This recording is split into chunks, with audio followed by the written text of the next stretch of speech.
ॐ जननीं शारदां देवीं रामकृष्णं जगद्गुरुं पादपद्मे तयोः स्थित्वा प्रणमामि मुहुर्मुहुः।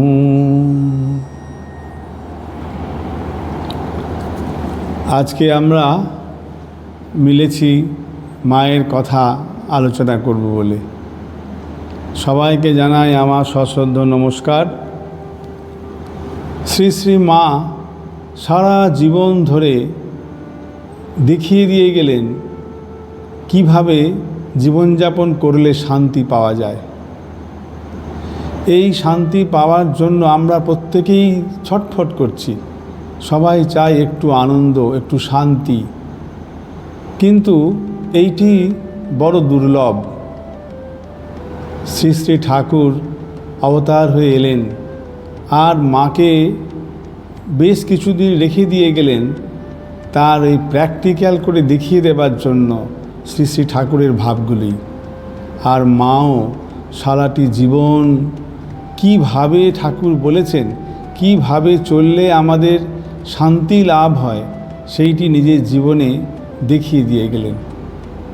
আর দিয়ে গেলেন কতকগুলি সূত্র, সেই সূত্র অনুযায়ী চললে শান্তি লাভ করা যাবে। তিনি প্র্যাকটিক্যাল করে দেখিয়েও দিয়ে গেছেন। যেমন মা বললেন যে বাবা, সন্তোষের সমান ধন নাই। আমরা অনেক কিছু জাগতিক ধন চাই, কিন্তু সেই জাগতিক ধন যা চাই হয়তো সুখ পাবো বলেই চাই, কিন্তু সঙ্গে সঙ্গে দুঃখ এসে হাজির হয়।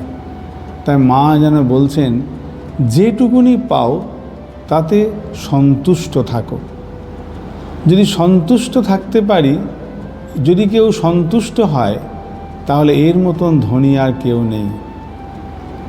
একটি ছেলে, সে খুব গরিব, তার হয়তো অত ভালো এসি ঘর নাই, তার এত ব্যবস্থাপনা গাড়ি ঘোড়া নাই, কিন্তু চুপচাপ সে গাছের নিচে একটি খাটিয়ার উপর শুয়ে ঘুমাচ্ছে, আনন্দে ঘুমাচ্ছে। হয়তো যা ভাত পায়, খাবার যা পায় বাড়িতে তাই খেয়ে আছে, কিন্তু আনন্দে আছে।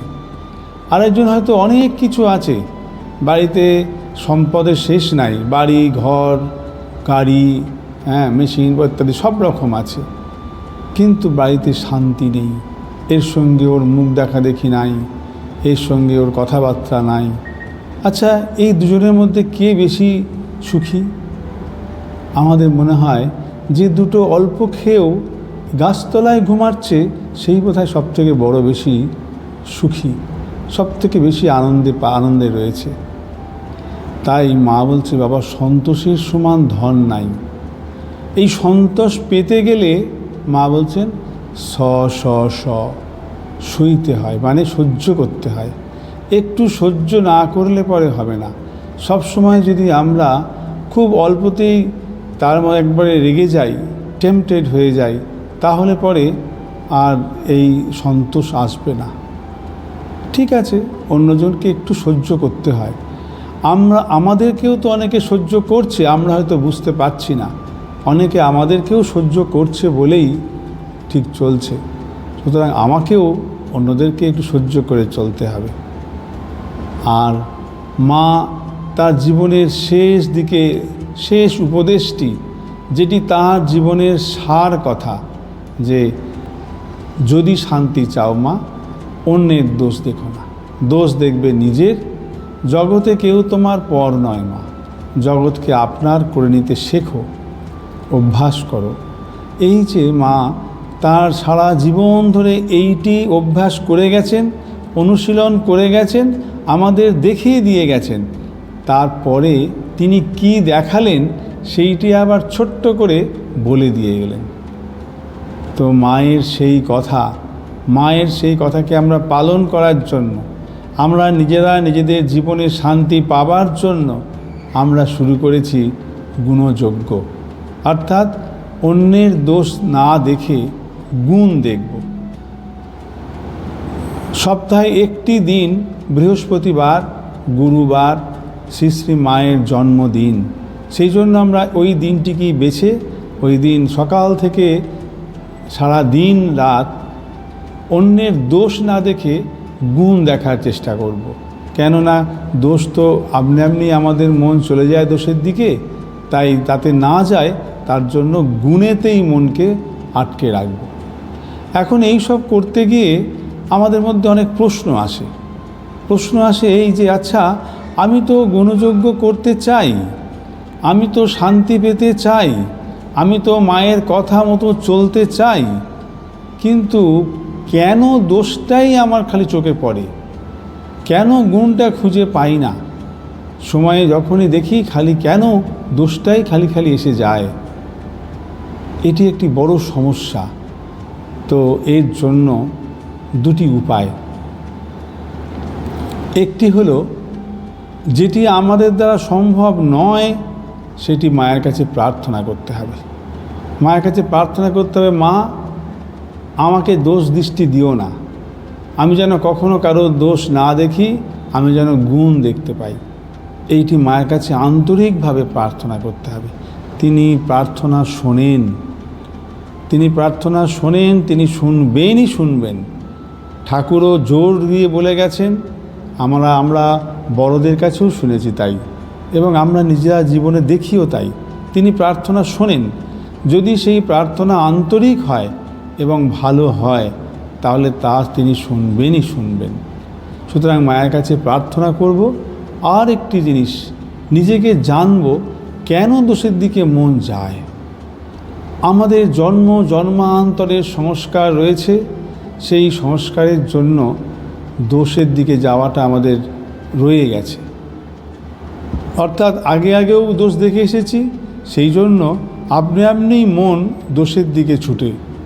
আমরা কনসাসলি যাচ্ছি না, হয়তো যেতে চাইছি না, কিন্তু আপনি আমাদের সাবকনসাস মাইন্ড ওই দিকেই প্রভাবিত করে। কেননা আমাদের ভিতরে যে ওই দোষ দেখার স্বভাব রয়েছে, আমাদের চরিত্রের মধ্যে ওটি ঢুকে গেছে। আমরা বারবার ওই দেখে এসেছি আর ওইগুলি চিন্তা করে এসেছি, সেই জন্য ওই দিকে খালি মনটা ওই দিকেই চলে যায়। ঠিক আছে, যা হওয়ার তো হয়ে গেছে, এখন সেগুলি তো মুছবে না। যে সংস্কার যেগুলো রয়েছে সেগুলো সব মুছে যাবে না, থাকবে, কিন্তু সূক্ষ্মাকারে থাকবে। এর উপরে ভালো সংস্কার তৈরি করতে হবে। অর্থাৎ আমাদের কনসাসলি, সচেতনভাবে জোর করে গুণ খুঁজে গুণ দেখতে হবে। তাহলে পরে আমাদের দোষ দেখার স্বভাব যেটি আছে সেটি অনেক নিচে পড়ে যাবে, সূক্ষ্ম হয়ে যাবে। আর আমরা এই গুণ দেখতে দেখতে, গুণের চিন্তা করতে করতে আমাদের মধ্যেও সেই গুণই আসবে। আর মা বলে দিয়েছেন ভালোবাসা, সকলের প্রতি ভালোবাসা। যদি আমাদের মধ্যে দেশ হিংসা না থাকে, তাহলেই তো ভালোবাসা আসবে। আমাদের প্রত্যেককে সচেতনভাবে কনসাসলি একটু ভালোবাসা অভ্যাস করতে হবে। ওই জন্য মা বলছেন, জগতে কেউ তোমার পর নয় মা, জগৎকে আপনার করে নিতে শেখো। আমাদের জগতে যারা সব রয়েছে, সমস্ত মানুষজন, প্রত্যেকের ভিতরে সেই এক আত্মা, সেই এক আত্মাই আমার ভিতরেও। প্রত্যেকের মধ্যেই সেই আমার ইষ্টই রয়েছেন। ভগবান এক, সেই তিনি প্রত্যেকের ঘটে প্রত্যেকের মধ্যেই রয়েছেন। অতএব আলাদার কোথায় হলো? সেই জন্য আমরা প্রত্যেককে ভালোবাসার চেষ্টা করব। প্রত্যেককে কাছে টেনে নিয়ে প্রত্যেকে ভালোবাসার বন্ধনে আবদ্ধ করার চেষ্টা করব। যদি কোনো সময় কেউ খারাপ করেও, তাহলে তাকে দূর থেকে প্রণাম। ঠাকুর দেখিয়ে দিচ্ছেন, ঠাকুর বলে দিয়েছেন যে সকলের মধ্যেই সেই নারায়ণ, দুষ্টরূপী নারায়ণ, ছলরূপী নারায়ণও আছে, আবার ভালো লোক এরাও নারায়ণ। তো যারা ভালো, যারা আমার ভাবের সঙ্গে মেলে, তাদের সঙ্গে মাখামাখি চলে। আর যারা দুষ্টরূপী নারায়ণ, যারা ছলরূপী নারায়ণ, তাদের দূর থেকে প্রণাম করতে হয়। তাদের কাছে যেতে নেই, তাদের সঙ্গে বেশি মেশামেশি করতে নেই। কিন্তু তাদের হিংসা বা দেশ নয়, তারাও নারায়ণ, দূর থেকে প্রণাম করতে হয়। তো এই যে ঠাকুর বলছেন, কোনো এই যে মাতাল যাচ্ছে, তাকে দূর থেকে, কী খুড়ো ভালো আছো, ব্যাস, হ্যাঁ বাবা বেশ বলে অন্যদিকে চলে গেলাম। মানে তাকে এটা এর মধ্যে কোনো রকম ভাব খারাপ অভিসন্ধি নেই, তার দোষ দেখছি না, শুধুমাত্র জানছি তার মধ্যেও ভগবান আছেন, তবে তার সঙ্গে আমার মাখামাখি চলবে না। এই অন্যের প্রতি বিষ ঢালতে নেই। আবার ঠাকুর বলে দিয়েছেন যে যখন সেরকম ভাব, সেখানেতে আবার একটু ফোঁস করতে হয়। কেউ হয়তো কেউ ক্ষতি করতে আসছে, সেই সময় তো তাকে ভালোবাসতে গেলে হবে না। কেউ ক্ষতি করতে আসছে, তখন নিজেকে ফোঁস করতে হবে, অর্থাৎ একটু ভয় দেখাতে হবে, কিন্তু মনের মধ্যে কোনো দ্বেষ হিংসা থাকবে না। আর ঠাকুরের কাছে প্রার্থনা থাকবে, ঠাকুর ওর মঙ্গল করো, সকলের মঙ্গল করো। যদি ওর মঙ্গল হয় তাহলে সে আর এরকম ভাব খারাপ কাজ করতে আসবে না, খারাপ কাজ করতে চাইবে না। তার মধ্যেও এই খারাপ কাজ করার প্রবণতাকে সরিয়ে দাও ঠাকুর বলে এইভাবে ঠাকুরের কাছে, মায়ের কাছে প্রার্থনা করব আমরা, যে অন্যের মধ্যে থেকেও যেন এই দুষ্কর্ম করার বা খারাপ কাজ করার, খারাপ ব্যবহার করার প্রবণতা দূরে চলে যায়। আর আমিও যেন কখনো কারোর দোষ না দেখি, আর অন্যের মধ্য থেকেও এই ভাবটি যাতে চলে যায়। তাহলে পরে আমরা প্রত্যেকেই আনন্দে থাকব, প্রত্যেকেই শান্তিতে থাকব। স্বামীজি একবার বলছেন যে মুক্তি, নিজের মুক্তি কামনা এ তো স্বার্থপরতা, সকলের মুক্তি হোক, সবাইকার মুক্তি না হলে আমার মুক্তিও নেই, একটি মত আছে, তাতে বলে সকলের মুক্তি হলো তবে নিজের মুক্তি। আমরাও তাই, একজন আনন্দে থাকবে অন্যজন দুঃখে থাকবে এমন হবে না, সকলেই যাতে আনন্দে থাকে, সকলেই আনন্দে থাকুক, আমিও আনন্দে থাকবো। তাহলে অতএব তাঁর কাছে, ঠাকুরের কাছে, মায়ের কাছে প্রার্থনা করব যে মা, অন্যজনের মধ্যেও যেন এই দোষ দৃষ্টিটা না থাকে, তাদেরও তুমি মঙ্গল করো, তাদের মধ্যেও যেন গুণ দেখার ক্ষমতা হয়, আর আমাকেও তুমি গুণ দেখার ক্ষমতা দাও, আমরা যেন প্রত্যেকেই শান্তিতে থাকতে পারি। সবাইকে আমার সশ্রদ্ধ নমস্কার।